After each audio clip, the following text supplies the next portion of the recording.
Plotting करें, ना plot के लिए आप आवेदन करें। जो भी आप लोगों की टाउनशिप प्राइवेट डेवलपर लेकर आता है उसको एक लेआउट डालना होता है आरडीए के क्षेत्र में, अगर सीमा में आता है, और उसी का जो हम लोग उसी से डेवलपमेंट फीस लेते हैं उसी में आप लोग क्या कहते हैं प्लॉट वगैरह लें। अभी मैं आरडीए का भी रिव्यू करूँगा। और जो बात रही टाउनशिप की कि आरडीए को टाउनशिप नहीं लेकर आया, तो ये मेरा आप लोगों को प्रयास रहेगा कि जो स्कीम है सरकार की मुख्यमंत्री शहरी विस्तारीकरण योजना, उसके तहत सरकार टाउनशिप बनाने के लिए प्राधिकरण को बजट देती है। जो भी प्राधिकरण अपना प्रपोजल यहाँ भेजता है उसको स्वीकृति मिलती है। अभी आरडीए ने अपना प्रस्ताव नहीं भेजा है।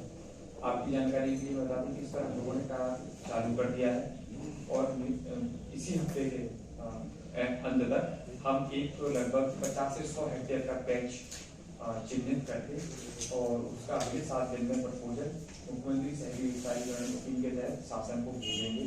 हम लोगों ने बरेली में भी ग्रेटर बरेली का प्रपोजल भेजा था, 680 करोड़ हम लोगों को मिला।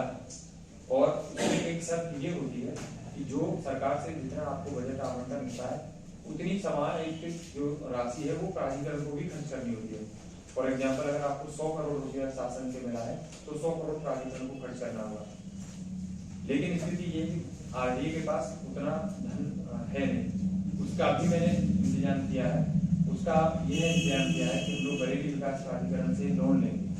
तो जितना हम लोगों का प्रपोजल बनता है टाउनशिप का, फॉर एग्जाम्पल मान लीजिए कि हमारी जो टाउनशिप का 400 करोड़ का प्रपोजल बनता है तो 200 करोड़ हमको शासन से मिलेंगे और 200 करोड़, ये उदाहरण के तौर पर बता रहा हूँ, तो 200 करोड़ हम लोग क्या कहते हैं बीडीए से लोन ले सकते हैं। और उसका भी मैंने प्रपोजल पूरा तैयार अगले हफ्ते या 14 दिन के अंदर निश्चित रूप से आरडीए एक टाउनशिप लेकर आएगा और बहुत ही बेहतरीन टाउनशिप होगी। जैसा आप लोग क्योंकि समीपवर्ती ही जिला है बरेली, तो उसमें आप लोगों ने देखा होगा कि जो स्कीम है वो बहुत ही सुंदर सर अवैध रूप से करोड़िया शहर में बसाया जाए अधूरी पड़ी है, जो लोग अवैध रूप से करोड़िया जी स्पष्ट निर्देश है। देखिए दो इसके पहलू है कि एक होता है फ्रेश प्लॉटिंग कि आपने सड़क डाली, आपने खंभे लगाए, उस पर तत्काल रूप से कार्रवाई होगी और इसमें कोई भी किसी को संदेह नहीं होना चाहिए। दूसरा एक पहलू आता है कि मान लीजिए कि किसी ने प्लॉटिंग करी, उसमें कुछ लोगों ने घर बनाए, तो वो एक मानवीय दृष्टि से एक पहलू आता है कि किसी के घर लगाना नहीं चाहिए। तो ऐसी स्थितियों में हम लोग कोशिश करेंगे कि उस हिस्से को भी ध्वस्तीकरण की बजाय जिस पर घर नहीं बने। लेकिन मैं फिर आपके माध्यम से बताना चाहूँगा, जितने भी डेवलपर है, जितने भी कॉलोनाइजर है, वो मैं लेआउट डालें आरडीए में, उनके लेआउट पास होंगे और अपनी कॉलोनियाँ और कहीं ना कहीं ये भी आप लोग मानते हैं कि जो अप्रूव्ड कॉलोनी होती है उसकी डिमांड सबसे ज्यादा रहती है और उसको अपने तरफ से कोई पैसा ज्यादा खर्च नहीं करना होता डेवलपर को, वो अपने रेट बढ़ा देता है और वो कस्टमर से लेता है।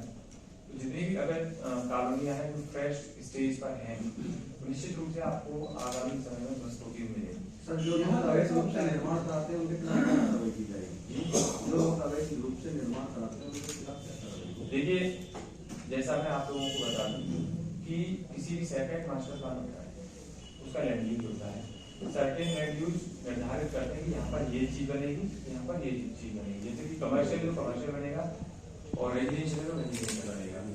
जितने भी बड़े भवन हैं, जितनी भी बड़ी बिल्डिंगें हैं, पहले हमारे टारगेट पर वही रहेंगे कि वो लीगल तरीके से अपनी फीस जमा करें आरडीए में और अपने आप को लीगल कराएं। उनके लिए मौका दिया जाएगा कि वो अपना फीस जमा करें। यही हम लोगों ने बरेली में भी किया था।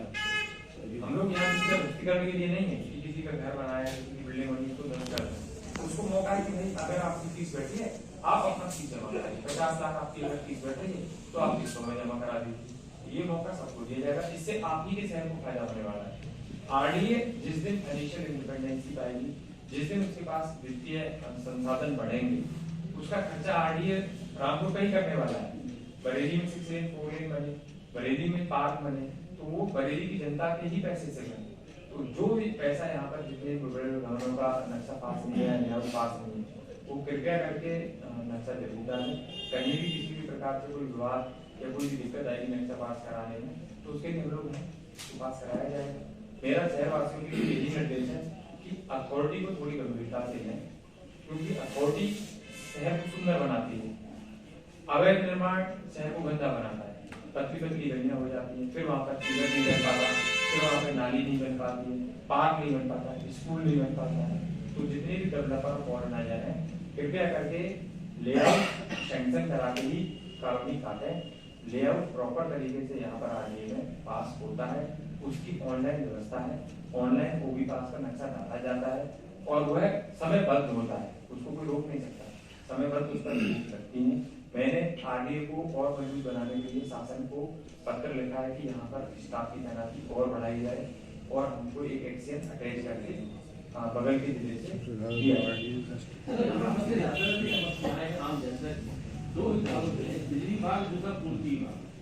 देखिए पूर्ति का जो समस्या है वो राशन कार्ड से लेकर है। आपको यह ज्ञात होगा कि अब जिले में सिंगल स्टेज के द्वारा ही राशन दुकानों को पूछता है। पहले था कि आपके ब्लॉक गोडाउन पे जाता था, वहां से उठ कर आता था। दूसरी जो सबसे बड़ी समस्या है वो राशन कार्ड होती है, उस पर मेरे द्वारा निर्देश डीएसओ साहब को दिए गए हैं और आपको उसका रिजल्ट लोगों से क्या इस तरह की जो जन समस्या है, लोग विभागों में नहीं मिलता है, लोग परेशान होते हैं, लोगों से क्या तो लोगों को कुछ परेशानी है। देखिए लोगों को परेशानी है तो आप अपनी समस्या लेकर आए।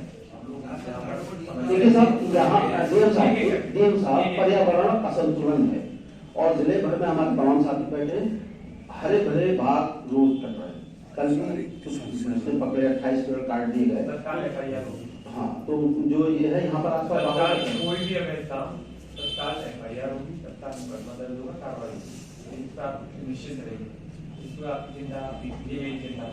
ये समस्या है शहर के अंदर बहुत बड़ी सर। लोगों का कहना है सर कि नगर पालिका में सुनवाई नहीं हो रही सर। शहर में सफाई व्यवस्था बिल्कुल नहीं। देखिए नालियाँ हैं मोहल्लों में, जगह जगह कीचड़ है नालों में।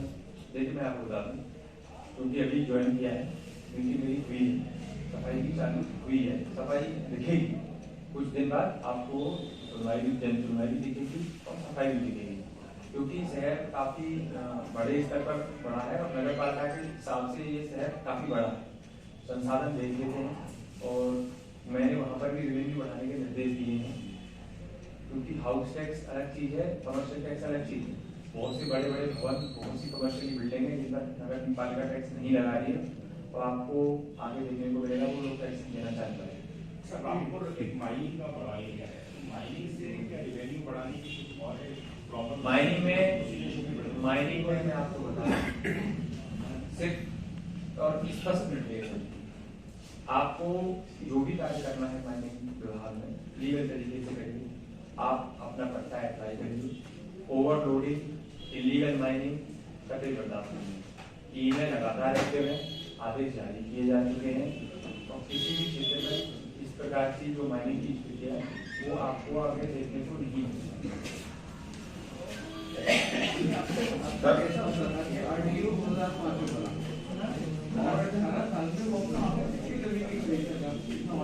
देखिए मैं दूसरी बात यह है कि जब कोई आदमी प्लाटिंग शुरू करता है तो उससे वक्त कार्रवाई होना चाहिए और कार्रवाई के लिए जब लेनदेन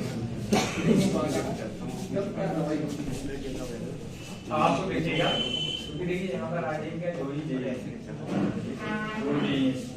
फिर आरडीए की जो कार्रवाई होती है वो निजीकरण नहीं होता है, तो निजीकरण एक चैलेंज होता है अपने आप में।